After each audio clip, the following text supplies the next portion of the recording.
Bonjour à tous. Je suis ravi de vous retrouver ce matin pour cette table ronde qui consistera à évoquer les sujets de la flexibilité. Avant de démarrer cette table ronde, juste vous dire que donc, j'ai l'honneur d'animer cette table ronde. Je suis Régis Le Drezen, délégué général de l'association Think Smart Grids. Think Smart Grids est une association professionnelle qui fédère les acteurs des réseaux électriques intelligents en France. Nous avons été créés à la demande de l'État il y a une petite dizaine d'années et on réunit les acteurs de l'énergie, du digital et de l'automobile pour faire prendre conscience de l'extrême nécessité du déploiement des solutions digitales dans un but d'efficience des investissements qui seront réalisés sur les réseaux électriques. Alors, les réseaux électriques dont on va parler aujourd'hui, ils sont la colonne vertébrale de la transition énergétique. C'est les réseaux électriques qui connectent les énergies renouvelables. On en a une vingtaine de gigawatts d'éoliens connectés au réseau. Et il va falloir faire x2 sur les 20 prochaines années. Pour le photovoltaïque, c'est à peu près le même chiffre, un peu moins de 20 gigawatts. Il va falloir faire x4. Et puis l'électrification des usages, dont je suis sûr, nous allons en parler beaucoup. Tout ceci, ce nouveau mix énergétique, va nécessiter non plus un pilotage des productions, mais un pilotage des consommations d'électricité dans les foyers français, ce qui nécessite finalement d'utiliser ce nouveau concept qu'on connaît déjà, mais qui va être décrit bien plus en profondeur par nos panélistes, de la flexibilité. Donc du coup, j'ai l'honneur d'accueillir Yannick Jacquemart, directeur des nouvelles flexibilités chez RTE. Donc dans l'ordre, Jacques Arbeil, qui est directeur chez The Bluenomy, il nous dira qui est Bluenomy, et Vincent Basselet, qui est directeur régional Enedis Alpes. Peut-être Yannick, en introduction, bon, RTE, responsable du système électrique, connaît, utilise les sujets de flexibilité depuis de nombreuses années, mais j'aimerais que tu reparles du contexte actuel et finalement comment RTE joue un rôle prépondérant dans le développement des flexibilités électriques en France. Merci Régis. Bonjour à tous. Les flexibilités, c'est quelque chose qui n'est pas nouveau, hein. Ça, c'est quand même important de le dire. Et on va parler ce matin de flexibilité en lien avec le réseau, donc une particularité qui est flexibilité par rapport au risque de congestion en partie. Il faut aussi le replacer dans le contexte des flexibilités pour l'équilibre offre-demande, hein, c'est-à-dire production-consommation. C'est quand même là qu'il y en a le plus. Et donc, avant de venir, et on va le détailler sur le rôle des gestionnaires de réseau, rappeler que l'essentiel des flexibilités, ça se passe dans le marché de l'énergie. Et en introduction, si tu permets, Régis, moi je propose cette grille de dire qu'on a 4 types de flexibilité suivant les échelles de temps, parce que je ne voudrais pas que les flexibilités soient comprises comme forcément quelque chose en temps réel. On a besoin de choses en temps réel, bien sûr, mais si on fait tout en temps réel, c'est pas jouable, ni économiquement, ni techniquement, c'est très risqué et c'est très cher. Donc j'insiste sur le fait que, moi j'appelle ça la flexibilité structurelle et régulière, par exemple heure pleine, heure creuse, puis on parlait du résidentiel, mais pareil dans le tertiaire, et c'est un élément très important pour le dimensionnement des réseaux. Positionner les heures pleines, les heures creuses, bouger la consommation comme ça un peu tous les jours, c'est déjà extrêmement utile et c'est un levier dans lequel on bouge énormément d'énergie, bien plus qu'on ferait avec des batteries, on pourra en discuter. Deuxième niveau, c'est ce qu'on appelle le dynamique, ça tient compte de la météo, des conditions réelles. Pourquoi la météo ? La conso dépend de la température et la production de plus en plus dépend naturellement du soleil et du vent. Et donc, il y a des jours où c'est facile, des jours où c'est pas facile, et des moments dans la journée aussi où c'est facile, pas facile. Avec des gros écarts de prix, j'insiste là-dessus, la flexibilité, ça se valorise, ça a une valeur sur les marchés.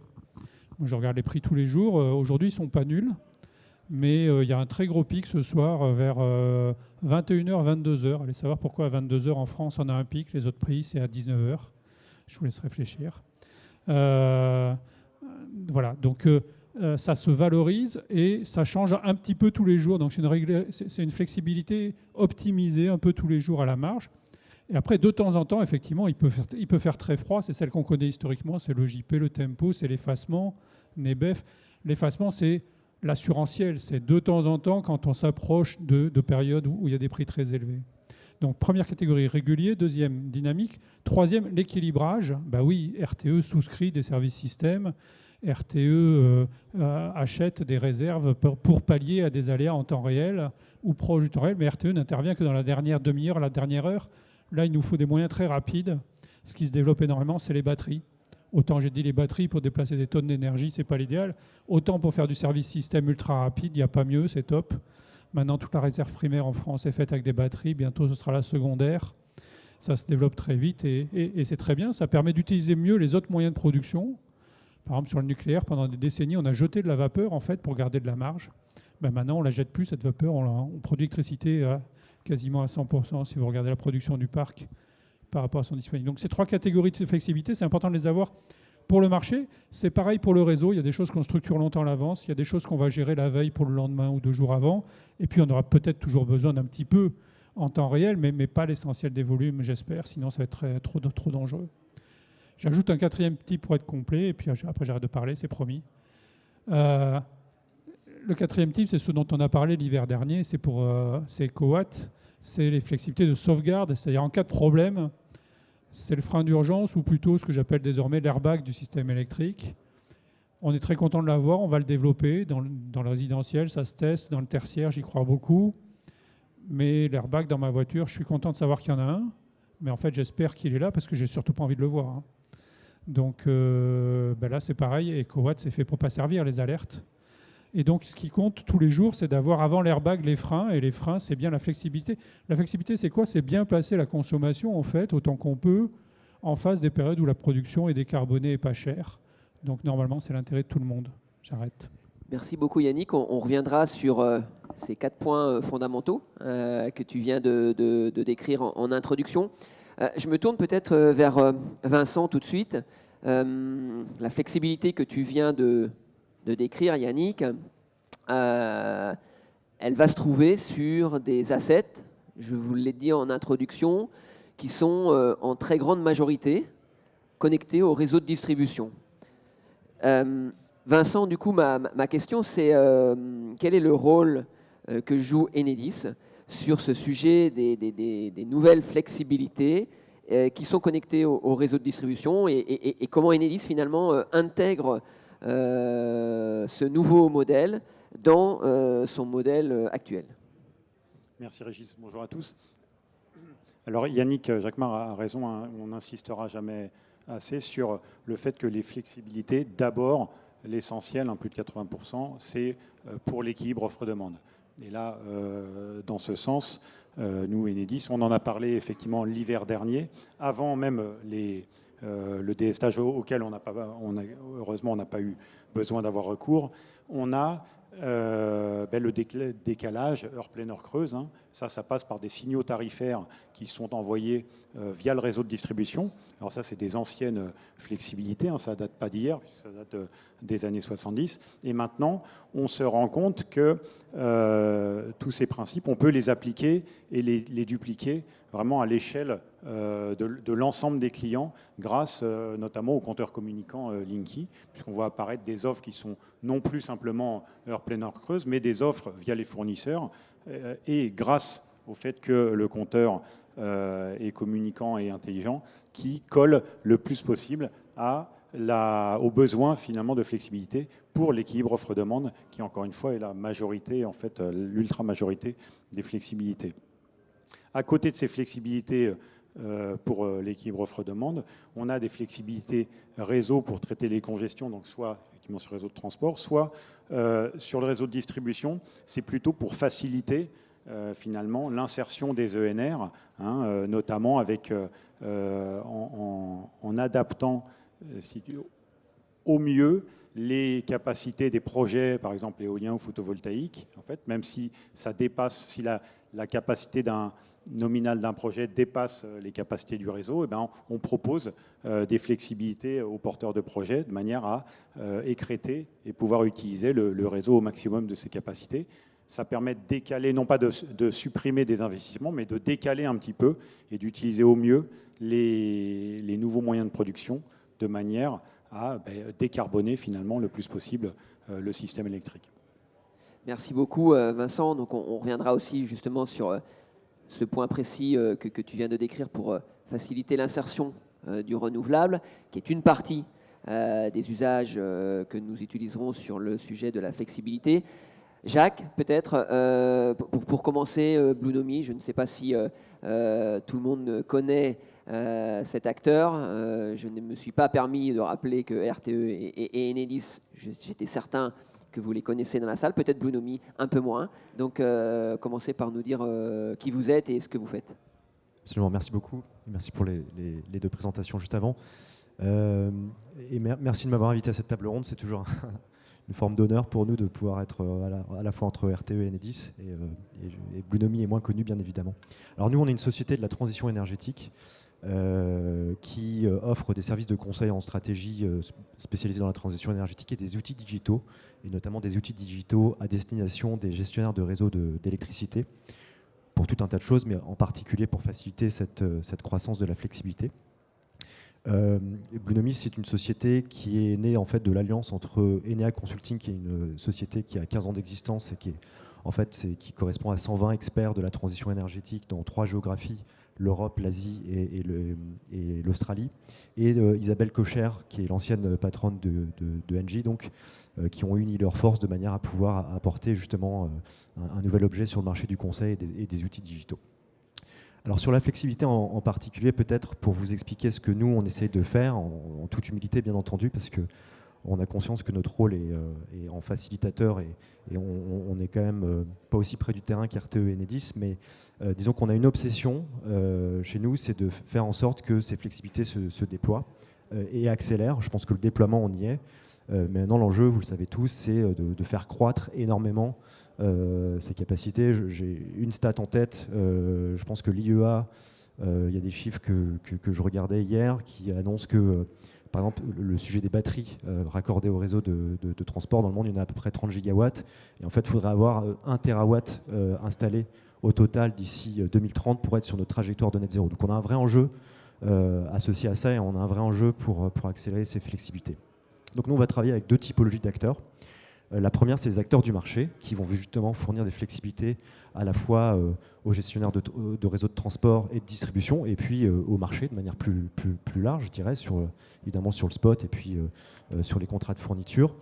Et donc là, on va aider ces acteurs qui n'ont qu'une seule obsession aussi, c'est d'accélérer. On va les aider à accélérer. Alors, en les aidant à trouver des leviers pour aller chercher des gisements de flexibilité chez leurs clients, en essayant de les aider aussi à lever un certain nombre de freins. J'ai vu que Sixpargrid avait sorti un rapport très récemment sur les leviers et les freins liés au déploiement de la flexibilité en France. On a fait nous-mêmes une étude qui est d'ailleurs très en lien avec ça et à peu près au même moment sur le déploiement de la flexibilité industrielle en France et comment lever tous les verrous qui permettraient d'aller chercher des gisements supplémentaires. L'industrie participe déjà beaucoup à la flexibilité en France, mais il y a encore des gisements, il va y en avoir davantage avec l'électrification notamment. Donc voilà, donc ça c'est un premier levier de notre expertise et de nos travaux, et on a la chance de travailler avec les acteurs du marché, pour en citer quelques-uns, Voltalis, Energy Pool, etc. et bien d'autres, donc on essaye avec toute l'humilité qu'on peut avoir de faciliter leur déploiement. Le deuxième levier sur lequel on essaie de travailler, c'est justement avec les gestionnaires de réseau, et en particulier les gestionnaires de réseau de distribution, pour lesquels en fait on s'aperçoit qu'il y a encore des gisements énormes, et puis plus on va avancer dans l'histoire de cette transition énergétique, en fait plus ces flexibilités vont devenir indispensables pour pouvoir accompagner l'intégration des renouvelables, et en particulier sur les gestionnaires de réseau de distribution. Alors on ne connaît pas mieux leur métier qu'eux naturellement, mais par contre on a développé une plateforme qui s'appelle Vision, qui a pour objectif d'aider la planification de ces flexibilités dans le processus de planification des gestionnaires de réseaux de distribution. Vision, c'est un jumeau numérique du réseau de distribution de nos clients, donc qui scanne à peu près tout le réseau jusqu'à la basse tension, qui fait des forecasts de consommation à horizon 30 ans quasiment, à une échelle très granulaire, de manière à pouvoir identifier de manière très précise quelles vont être les contraintes sur le réseau de distribution, sur tous les ouvrages, et à quel moment elles vont apparaître, Et cette plateforme, en fait, sa singularité, ou en tout cas ce qu'on apporte par rapport aux outils qui existent déjà, bien entendu, chez des DSO, c'est que de manière complètement systémique et automatisée, elle permet d'identifier justement là où il faut faire des renforcements réseau, où c'est indispensable. Et donc, voilà. Et puis là où, en fait, d'autres solutions typiquement de flexibilité, qui peuvent être des batteries, qui peuvent être de l'effacement, qui peuvent être un signal tarifaire, etc., peuvent justement contribuer à éviter ou à déporter un investissement. Donc voilà, donc ça c'est un peu les sujets sur lesquels on travaille. Bluenomy a particulièrement une activité très forte sur ces sujets en Australie, je reviendrai peut-être tout à l'heure dessus. Et on travaille avec des DSO justement qui font face à ces intégrations des renouvelables en Australie. Voilà un petit peu ce que Bluenomy est, ce que nous faisons sur ces sujets. Merci beaucoup Jacques. Donc on voit la complémentarité finalement des acteurs. Notre table ronde, c'est booster la flexibilité alors des réseaux électriques ou des consommations et ou production, comme on l'a vu avec Vincent. Peut-être Yannick, pour booster cette flexibilité, donc le pilotage des consommations d'électricité, un petit éclairage sur les aspects évidemment sociétaux que ça engendre, mais surtout vu de ta partie, comment rendre encore plus compétitive cette flexibilité pour qu'elle se déploie finalement de manière industrielle, telle que l'a bien formulé dans son rapport RTE, notamment en fin d'année 2023, sur l'extrême nécessité finalement de ces gisements. Donc compétitivité sur la partie tarifaire et peut-être où se trouvent les gisements, peut-être. Oui, effectivement, RTE prend ce sujet de la flexibilité très au sérieux et comme un véritable levier de transition énergétique, c'est-à-dire que un des soucis qu'on a, c'est que tout le monde suit depuis longtemps le nombre de panneaux photovoltaïques qui s'installent, le nombre de mâts d'éoliennes, etc. On les voit, on peut les compter. La flexibilité, ce que font les clients, c'est plus compliqué naturellement de le compter. Donc c'est ça qu'on cherche à développer, c'est d'en faire un véritable pilier visible, mesurable. Donc effectivement, on travaille avec tout un ensemble d'acteurs à avoir un plan de passage à l'échelle sur ces flexibilités. Pourquoi on y croit ? On y croit parce que techniquement, c'est là. Techniquement, d'abord, il y a des choses qui existent depuis 40 ans. On n'a pas les heures pleines, heures creuses, etc. Maintenant, on a des compteurs Linky, même pour le résidentiel. Donc, on peut déplacer des choses, on peut saisonnaliser, la mise en œuvre est quand même beaucoup plus simple. Je rappelle qu'avant, il aurait fallu qu'un technicien Enedis passe quasiment à chaque domicile. Donc, ce n'est pas le même enjeu. Hein. Et donc, si on veut tirer profit de cette technologie, on a nos smartphones, on peut tous programmer des usages. Tout ça, c'est simple. Moi, j'insiste toujours sur le tertiaire, au-delà du résidentiel, parce que le tertiaire, c'est quasiment autant que le résidentiel en termes de puissance au national. Ça fait 30 gigawatts l'hiver, à peu près de consommation, le tertiaire le matin. Et les bâtiments tertiaires, c'est plus gros, il y a plus de monde pour les gérer, il y a des gens dont c'est le métier, il y a des professionnels, il y a des équipements, et en plus, il y a une obligation réglementaire. Le décret BACS, un terme anglais pour GTB, gestion des techniques du bâtiment, impose à ce que d'ici 2027, 2026 même je crois, il y ait des BACS installés dans tous les bâtiments. Donc en fait, finalement, ce qu'on a à apprendre, c'est que, j'insiste sur le secteur du bâtiment en général, finalement, que ce soit tertiaire ou résidentiel, c'est là qu'est le gisement majeur. Et le monde du bâtiment, il faut qu'on apprenne à programmer tous nos usages, certes en fonction du confort, bien sûr, c'est le premier, c'est la demande, c'est quoi mon service énergétique, c'est quoi mon service de process que j'ai. Mais il y a plusieurs façons de programmer ces usages pour remplir le même confort, pour avoir le même tunnel de confort, de température, etc. Et donc, la clé, c'est le décalage et la modulation des consommations, c'est la programmation. Et donc, ce qu'il faut rapprocher, et qui ne me semble pas être le cas aujourd'hui, c'est la programmation et les prix. Donc, il ne faut pas avoir des tarifs bases, ça c'est mon ennemi. Hein. Moi, contre la flexibilité, le pire, c'est le tarif type base. Un seul prix unique, négocié en tête de groupe pour les multisites, etc. C'est l'horreur. Si on fait ça, il n'y a plus de flex, ça ne sert plus à rien. Donc, il faut des tarifs différenciés, soit en fixe, soit en dynamique, c'est votre choix, mais déjà en fixe, c'est super. Le schéma, il est super simple, il est connu, vous le voyez tous les jours sur les prix. Hein. Si vous ne connaissez pas, regardez Economix, notre application gratuite.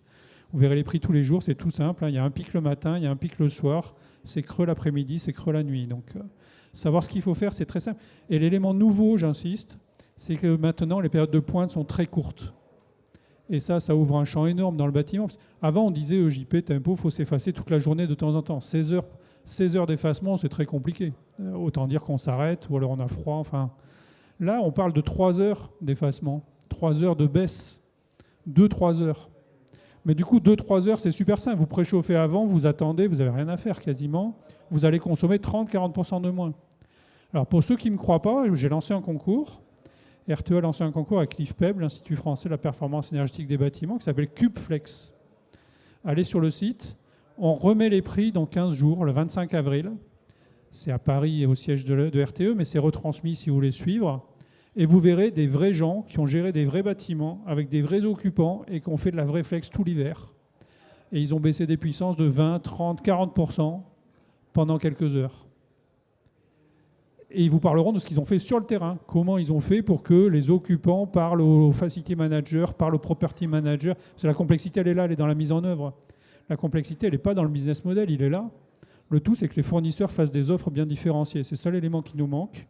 Et que les gestionnaires de bâtiments apprennent à gérer en fonction du confort d'une part et en fonction de la variation des prix d'autre part.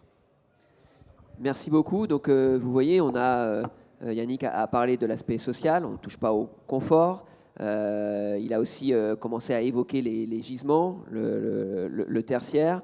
On reviendra un peu sur la partie technique et technologique avec Vincent, mais là aussi, il n'y a plus grand effort à réaliser. Peut-être avant d'aller voir ce qui se passe à l'étranger, Vincent, sur la flexibilité utilisée pour la gestion et la congestion des réseaux électriques, finalement, quels sont les projets qui, de la même manière qu'a décrit Yannick sur l'aspect système, comment la gestion plus locale fait qu'on va développer plus d'énergie renouvelable, par exemple, sur les réseaux. Oui, Régis, tu disais l'objectif, c'est de booster la flexibilité des systèmes électriques. En fait, l'objectif premier, ça c'est un moyen, mais l'objectif premier, c'est bien d'avoir un mix complètement décarboné et d'arriver à la transition énergétique. Donc ça, booster la flexibilité des réseaux électriques, c'est un des chemins pour y arriver. Et comme l'a dit Yannick, en fait, les gisements, ils sont là, on les connaît, et il n'y a plus qu'à les mettre en œuvre.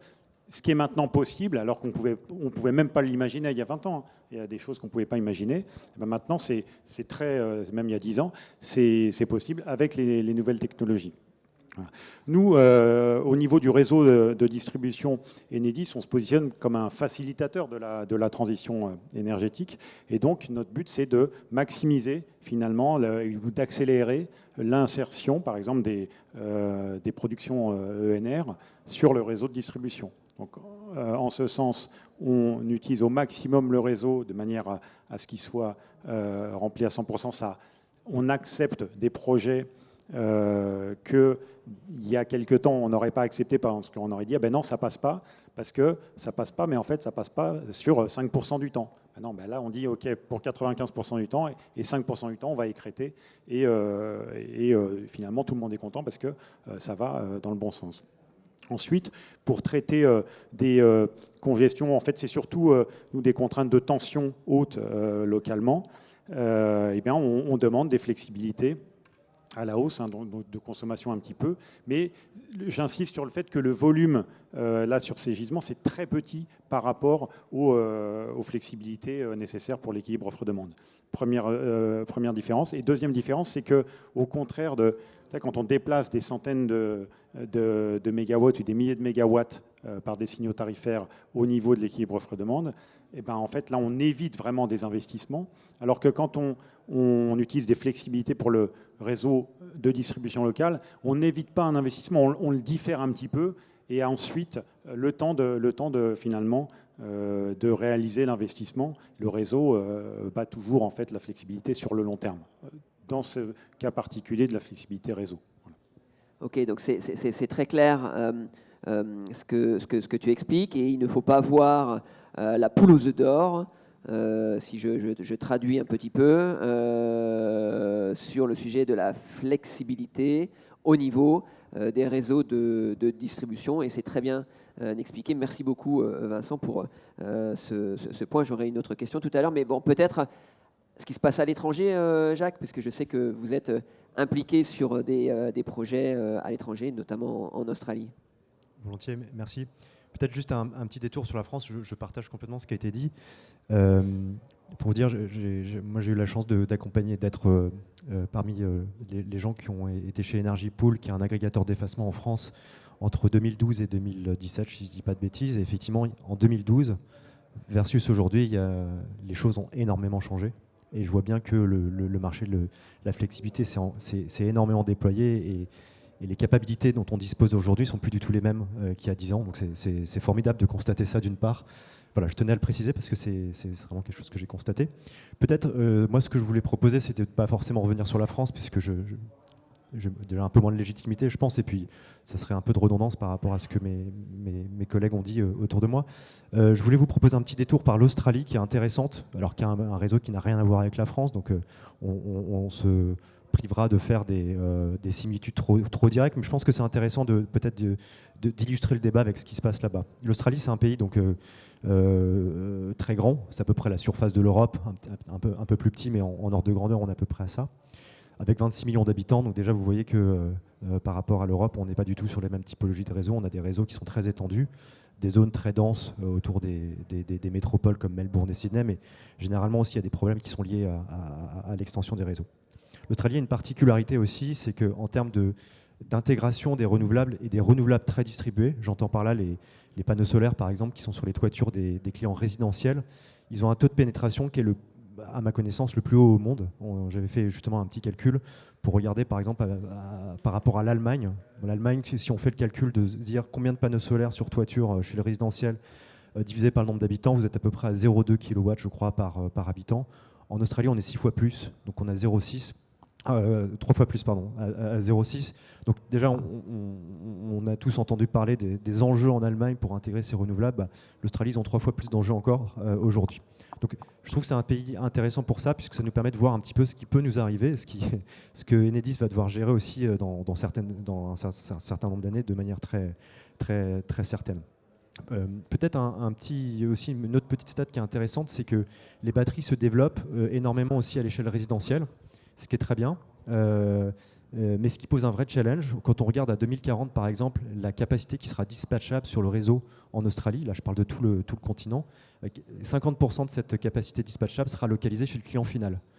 Donc ce ne sera pas du tout des grosses centrales batteries ou des grosses centrales thermiques décarbonées, mais ce sera vraiment des tout petits objets à devoir gérer.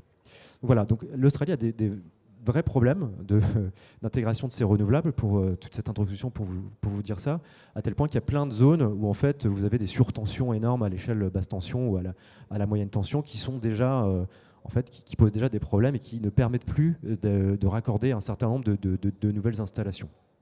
Alors il y a quelques solutions qui ont été explorées que je trouve intéressantes, que je voulais vous mettre là sur le débat. L'Australie a d'abord appliqué des static export limits, c'est-à-dire que pour chaque connexion, ils ont dit bon, bah, ce sera 5 kW maximum et pas plus. Donc c'est bien, ça a permis de juguler, je dirais, un petit peu le marché, mais évidemment, personne ne peut s'en satisfaire. On ne peut pas utiliser toute la valeur de ces énergies distribuées. Donc c'est souvent trop contraignant, de temps en temps c'est pas assez contraignant d'ailleurs. Donc ce qu'ils ont commencé à implémenter suite à ça, c'est ce qu'ils appellent des Dynamic Operating Envelope. C'est des choses qu'on commence à voir aussi dans nos géographies, mais c'est de dire, déjà c'est d'imposer à chacun des utilisateurs qui installent un panneau solaire chez lui d'avoir un smart inverter de manière à pouvoir discuter avec le DSO et de pouvoir recevoir aussi des ordres. Et les Dynamic Operating Envelopes sont en fait des enveloppes physiques qui permettent de dire au client final, tu ne peux pas produire plus que ça, mais elles sont dynamiques, donc dans la journée, elles varient en fonction de l'heure de la journée. Ça aussi, c'est très bien. Ça a permis justement de gérer à l'échelle de la distribution, mais le gestionnaire aussi du système électrique l'utilise justement pour les moments de très forte production renouvelable, pour justement pouvoir baisser la production de tous ces petits panneaux photovoltaïques distribués sur le réseau. Mais encore une fois, du point de vue de la satisfaction et de l'acceptation sociale de ces mesures, c'est un peu ennuyant, puisque ça bride évidemment un certain nombre de personnes, et puis ça n'envoie pas d'un signal économique aux acteurs. Et donc ce qui est en train de se développer, et on a eu la chance de travailler avec un acteur sur ces sujets-là, c'est ce que vous avez évoqué Yannick, ce sont les tarifs de réseau dynamiques. On travaille en particulier avec le gestionnaire de réseau de distribution de la région de Sydney qui s'appelle Ausgrid, qui est le plus gros d'ISO en Australie. Ça reste 2 millions de clients, c'est relativement faible par rapport à ce qu'on peut connaître du côté d'Enix notamment, mais qui est en Australie l'un des plus gros, et le plus gros, pardon. Et donc, ils ont développé une grille tarifaire qui va changer heure après heure dans la journée et à chaque point de localisation. Donc, typiquement, si vous êtes d'un côté de la rue ou de l'autre, vous n'avez pas exactement le même tarif, forcément, si je caricature un petit peu. Et ce tarif, il est calculé en temps quasi réel, c'est-à-dire en J-1 et avec un refresh en J, en fonction des conditions météorologiques, en fonction de l'état du réseau, en fonction de la consommation des acteurs. C'est le type de projets qui sont en train d'être déployés justement par Osgrid et qui me semble intéressant à plusieurs titres. C'est que déjà ça s'appuie sur tout un tas d'infrastructures qui existent, c'est-à-dire que les smart inverters qui ont été installés pour gérer ces Dynamic Operating Envelopes sont complètement réexploités pour ce type de tarifs. C'est aussi quelque chose qui s'intègre complètement dans la structure tarifaire. On n'ajoute pas un nouveau signal économique, c'est un signal économique qui existe déjà, mais en revanche, on le fait varier d'heure en heure et puis de localisation en localisation. Donc quelque part, il n'y a pas d'infrastructure ou de nouveaux signaux à envoyer. Et puis, c'est une forme de simplicité puisque, contrairement à certains marchés de capacités locaux, etc., qui sont un modèle intéressant, vous n'avez pas de souci de devoir mesurer l'effacement. En fait, l'acteur, en payant son tarif plus cher ou moins cher, peut répondre à ça. Donc voilà, donc ça, c'est les genres de projets sur lesquels nous, on travaille, qui sont, à mon sens, innovants et intéressants, qui sont évidemment complexes à plein d'égards, hein, puisque du point de vue réglementaire, il faut quand même faire bouger ça, mais qui permettrait pour moi justement de massifier et d'industrialiser justement l'effacement à l'échelle basse tension, en particulier dans des pays comme l'Australie qui sont extrêmement contraints de ce point de vue-là. Donc c'est effectivement très très intéressant d'avoir un éclairage de ce qui se passe à l'étranger, en complémentarité des projets qui sont menés sur la distribution, où finalement on est capable de raccorder plus d'énergie renouvelable sur le réseau, mais aussi à une maille système où la flexibilité devient un fondamental du mix énergétique. Alors on voit bien la complémentarité. Yannick a aussi parlé beaucoup des fournisseurs d'électricité qui auront un rôle majeur.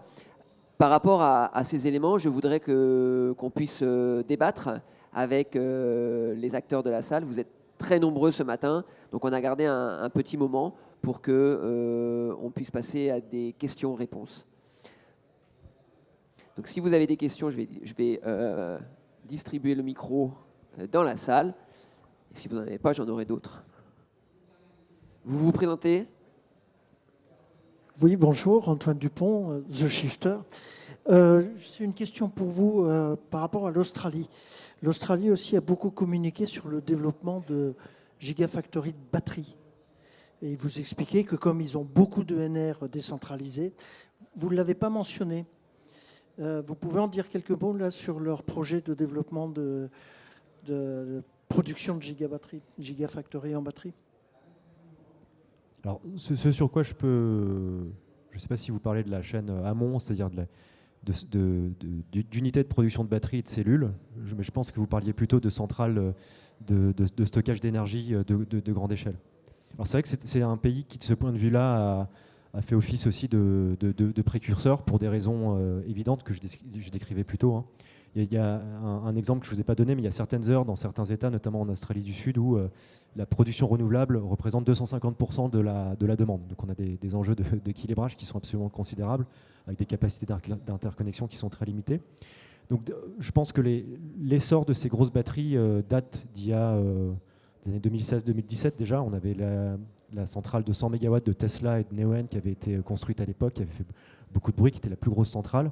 En fait, quand vous regardez, ça s'est densifié. Donc, il y a de plus en plus de grosses gigafactories, enfin de gigabatteries, je dirais, qui se sont installées sur le réseau et qui ont pris une place considérable sur les services systèmes. La réserve, l'équivalent de la réserve primaire et la réserve secondaire sont quasiment saturés maintenant avec ces batteries-là. Et puis sur l'arbitrage. Et quand vous voyez, en fait, quand vous regardez un petit peu l'essor de ces batteries, elles sont de plus en plus nombreuses et aussi de plus en plus grandes. On a maintenant des batteries de 200, 300 MW qui sont installées chaque année et qui contribuent clairement, qui font partie de ces outils pour équilibrer le système. Donc oui, clairement, il y a ça. Je pense qu'on va encore voir des giga batteries qui vont se déployer jusqu'en 2030 à peu près. Et puis après, le développement de la flexibilité va plutôt être saturé de ce point de vue-là, et on va plutôt aller chercher des flexibilités chez les clients résidentiels et professionnels. Donc, c'est des outils qui ont été très efficaces, clairement. Je pense que l'État australien, les gouvernements des différents États sont très satisfaits et ont mis un modèle réglementaire qui permet de stimuler ces batteries. Et peut-être une spécificité aussi là, c'est que c'est des batteries qui sont aussi beaucoup utilisées pour gérer des congestions, en particulier sur des zones dans lesquelles vous raccordez des grands parcs, des grandes fermes éoliennes ou des grandes fermes photovoltaïques. La connexion de réseau est extrêmement coûteuse, parce que vous avez des grandes distances à parcourir, et les Australiens ont été capables de construire des modèles justement où les batteries venaient éviter ces investissements dans le réseau. Merci beaucoup. Régis, je crois que Yannick, vous voulez Yannick. rajouter quelque chose? Un petit complément, Yannick. Oui, juste pour lancer le débat, je ne veux pas être polémique, mais moi je m'interroge sur certains sujets sur les batteries. C'est-à-dire, il ne faut pas confondre, on parle toujours de gigawatts, donc je crois même qu'en Australie, j'ai vu une annonce récemment, ils installent 1,2 giga en batterie, quelque chose comme ça, ou 600 mégawatts. Mais j'ai regardé, elle dure 2 heures. Donc moi, ce qui m'intéresse, c'est... Il y a vraiment un sujet entre la puissance et l'énergie. Quand on parle de flexibilité, c'est fondamental, c'est-à-dire... s'il y a du soleil pendant... voilà, aujourd'hui, vous voyez, il fait soleil dès 9h du matin, il va faire soleil jusqu'à, j'en sais rien, 19h peut-être. Ça va durer 10 heures. C'est pas avec des batteries qu'on va stocker 10 heures de soleil, ça, moi, j'y crois pas. Donc, de toute façon, si on ne déplace pas de la consommation au moment où il y a du soleil, en ordre 1, c'est mort, on a perdu. Ça ne veut pas dire que les batteries ne sont pas très utiles sur tout ce qui est rapide, réglage primaire, pour écrêter un peu. Au pic du soleil, entre 13 et 15 heures, on va pouvoir stocker 2 heures. Mais attention, juste à ce qu'on ne mélange pas puissance et énergie. Il y a des chiffres très impressionnants en puissance. On peut avoir 1 terawatt de batterie. Moi, la question, c'est ça fait combien de terawattheures ? Et pour le dire directement, aujourd'hui, les acteurs que je rencontre, j'en vois pas beaucoup, en tout cas en France, mais même je fais quand même un peu de veille à l'étranger. Je ne sais pas s'il y a grand monde sur du vrai arbitrage marché, parce que moi, je vois 2 pics par jour et 2 grands creux. Donc je me dis, benoîtement, naïvement, je me dis, les batteries, elles vont stocker pendant 2 heures le matin, elles vont décharger de 2 heures le matin, elles vont charger la journée, elles vont redécharger 2 heures le soir, c'est un business model évident, quoi. Les acteurs que je vois, j'y connais rien, mais ils n'ont pas l'air de trouver que c'est un business model si évident que ça. Cycler 2 fois par jour, ça use, etc., etc. Les batteries n'ont pas forcément envie qu'elles aillent de Pmax à Pmin, à ce que je comprends. Donc attention juste à... Il y a une croyance générale qui est la batterie, c'est l'ami du solaire, et intuitivement on se dit oui, tiens, on va stocker, puis on va décharger, c'est facile. J'ai pas l'impression qu'on y soit encore, mais je dis ça. Par contre, il y a plein d'autres usages où c'est parfait, et tout ce qui est réglage rapide, etc., c'est parfait. Et pour ce que j'en sais en Australie, les très grosses installations de batteries qui s'installent, pour ce que j'en lis, elles sont beaucoup pour du service réseau. Et pas pour de l'arbitrage solaire journée. C'est juste pour pas qu'on confonde les usages. J'ai rien contre les uns contre les autres, tout s'ajoute. Mais juste pour qu'on soit clair sur des moyens adaptés à des types d'usages. Et j'insiste dessus, mais moi j'y crois vraiment depuis un petit moment que je regarde ça, sur les gros volumes d'énergie à déplacer parce qu'il y a beaucoup de soleil, parce qu'il y a beaucoup de vent. Le vent, c'est des fois un peu plus compliqué, mais le soleil, c'est évident. Le plus simple, c'est quand même de consommer la journée plutôt que le soir. Merci pour ce complément, Yannick. Bonjour, Alexandre Colombier, donc AFNOR Normalisation. Moi, j'ai une question, c'est plutôt pour revenir sur CubeFlex, donc je pense plutôt pour vous, Yannick. Volontiers. Mais c'est autour justement de retour d'expérience qui va être accumulé avec ces différentes éditions de CubeFlex. Qu'est-ce qui est prévu justement pour capitaliser là-dessus et donner du coup les outils aux industriels pour qu'ils puissent s'approprier ça et l'intégrer notamment dans les systèmes de management de l'énergie? Merci. Merci pour la question. C'est le travail de fond qu'on mène, comme le disait Régis, et avec Think Smart Grid aussi, mais avec l'ensemble des acteurs et toutes les fédérations nationales. Et retour de CubeFlex, moi j'ai monté un comité technique. Dedans, il y a le JMELEC, donc les gens qui font les équipements de contrôle-commande. Je vais citer des marques, tant pis, mais les ABB, Siemens, Schneider, etc. Il y a Ignes pour le résidentiel, donc tout ce qui est contrôle-commande domotique dans le résidentiel, Legrand et leurs amis. Il y a plus sioux, plus fin, il y a quelque chose qui s'appelle l'AICN, l'Alliance Immobilière Convergence Numérique. Je vous rassure, moi non plus, je ne connaissais pas il n'y a pas longtemps. Mais ce qu'ils font, c'est top. Ils normalisent les échanges entre les facility managers, les property managers, etc. pour que dans les contrats types de gestion des bâtiments, il y ait l'option flex ayez la description informatique de mais c'est quoi, qu'est-ce que tu fais avec ton chauffage, qu'est-ce que tu fais avec ta ventilation, qu'est-ce que tu fais avec ta clim, qu'est-ce que tu fais avec les bornes de recharge, est-ce que tu autorises à ce qu'elles se chargent à 9h le matin? Ben non, il ne faut pas, ça démarrera à 11h, etc. Et le fait de le rentrer dans la norme et dans les réflexions de l'ensemble de ces fédérations nationales, c'est ce qui nous fait penser que le passage à l'échelle côté technique, je ne dis pas que c'est gagné, mais je pense qu'on est pas mal parti.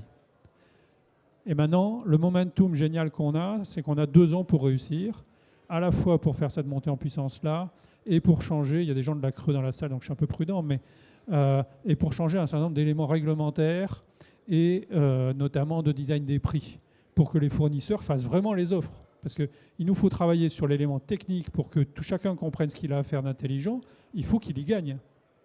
La flexibilité de consommation, c'est gagnant, gagnant, gagnant. Je vais insister sur le 3e. Le premier, c'est gagnant sur les prix, si c'est bien fait. Donc, mais pour ça, il faut changer l'arène, il faut changer 2-3 détails, aligner le mécanisme de capacité. Enfin, il y a 2-3 petits trucs. On attend qu'il y ait une loi, mais on espère avancer. Donc, c'est gagnant sur la facture, déjà. C'est quand même rare d'être gagnant sur la facture. Et deuxièmement, gagnant sur le CO2.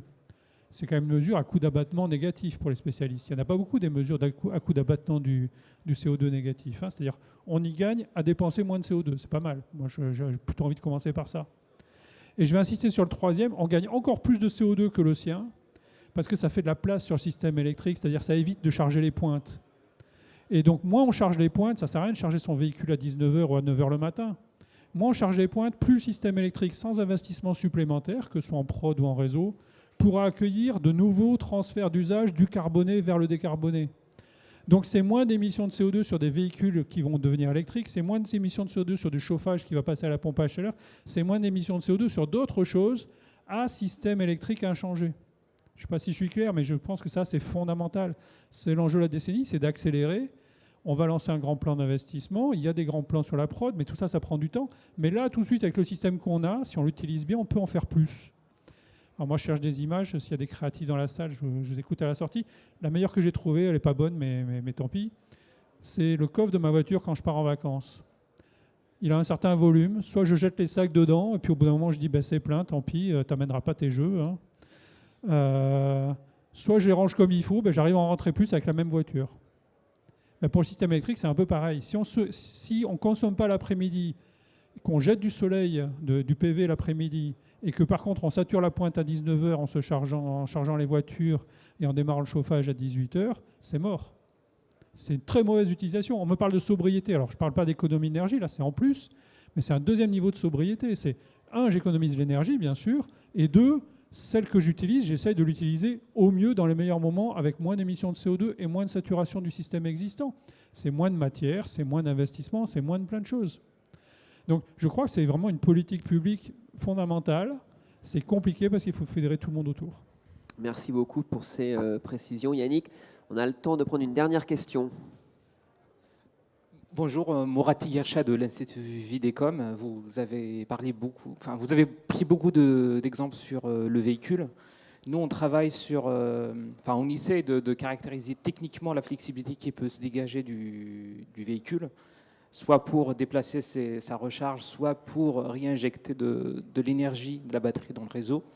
Et vous avez au début parlé de 4 niveaux de flexibilité. Je voudrais bien voir votre avis sur quel segment de flexibilité on peut placer le véhicule électrique. Merci. Bien volontiers. Le véhicule électrique, il peut faire énormément de choses en théorie. Hein, c'est un peu comme les batteries. D'ailleurs, c'est une batterie. En pratique, le must-have, il y a du must-have et il y a du nice-to-have. Le must-have, c'est ce que vous avez dit, c'est de charger au bon moment. C'est de ne pas charger à 9h du matin en arrivant au bureau, ou à 8h, et de ne pas charger à 18h ou 19h en rentrant à la maison. Si ça charge dès qu'on se branche, c'est perdu. Donc ça, c'est le truc horribilis, pour Enedis comme pour nous, pour tout le monde, pour la bonne utilisation d'un actif public qui s'appelle le système électrique. Donc, déjà, pour éviter ça, on peut faire du régulier par rapport à ce que j'ai dit. Rien que se mettre en heure creuse, c'est bien. Alors après, si les heures creuses n'étaient pas à 22h en avril, ce serait mieux, n'est-ce pas, mes collègues, mais on y travaille. Aujourd'hui, la pointe est à 22h, c'est un peu ridicule. Hein. Je pense qu'il vaut mieux charger les véhicules l'après-midi s'ils ont branché. Ou à 3h du matin, mais pas à 22h. Donc, la base, c'est qu'on peut faire du régulier. Idéalement, j'aimerais quand même qu'il y ait des fournisseurs qui proposent du régulier avec des heures creuses tout le week-end. Parce que charger un véhicule, pour l'essentiel des gens dans les usages domicile-travail, une fois par semaine, ça suffit. Et donc autant le faire le dimanche après-midi quand il y a du soleil. L'hiver, on peut le faire dans la nuit du samedi au dimanche. Franchement, il n'y a personne sur le réseau, ça utilise mieux et le nucléaire et le renouvelable et tout, il n'y a pas de charge.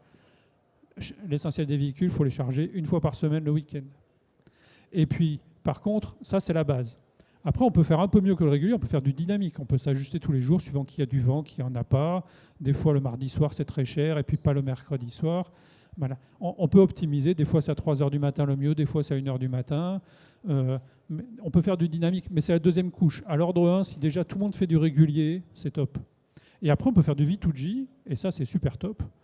Moi, je ne sais pas en quoi ça vieillit les batteries, je ne sais pas combien ça coûte d'avoir des convertisseurs bidirectionnels.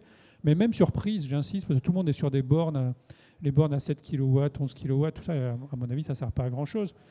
Tant qu'en Australie, on va limiter les puissances. Il faut revenir à la puissance souscrite, quand même. Sobriété, c'est pour tout.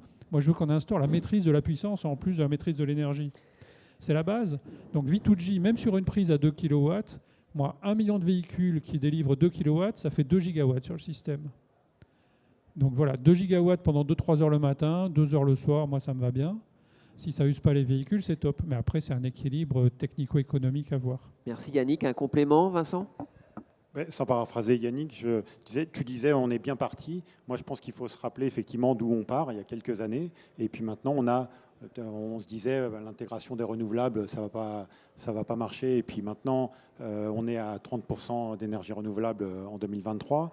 On peut s'inspirer aussi, je crois qu'il y a pas mal de choses dont on peut s'inspirer, soit à l'étranger, en Australie, soit même plus près de chez nous.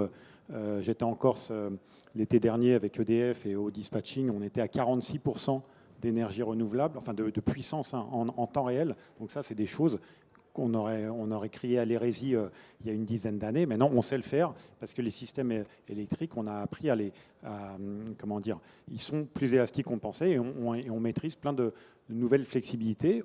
C'est bien parti côté production. Et puis, je crois qu'on peut s'inspirer. Tu disais, Jacques, 50% des capacités dispatchables en fait, offertes sur le réseau australien, c'était côté consommation, finalement côté client. Il n'y a plus qu'à pour la mise à l'échelle. Moi, je suis très confiant sur le mouvement qu'on a finalement globalement. Alors, il y a plein de choses, comme tu dis, Yannick, à régler, termes réglementaires, etc. Mais technologiquement, tout est prêt. Et puis, je pense qu'on est bien parti pour la transition énergétique et la décarbonation quasi complète, quoi. Voilà.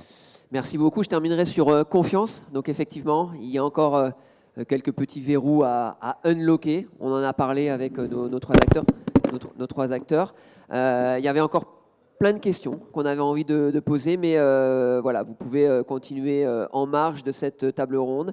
Je vous remercie pour cette séquence. Je vous remercie tous les trois pour vos réponses très précises et je vous souhaite une très très agréable journée. Merci beaucoup.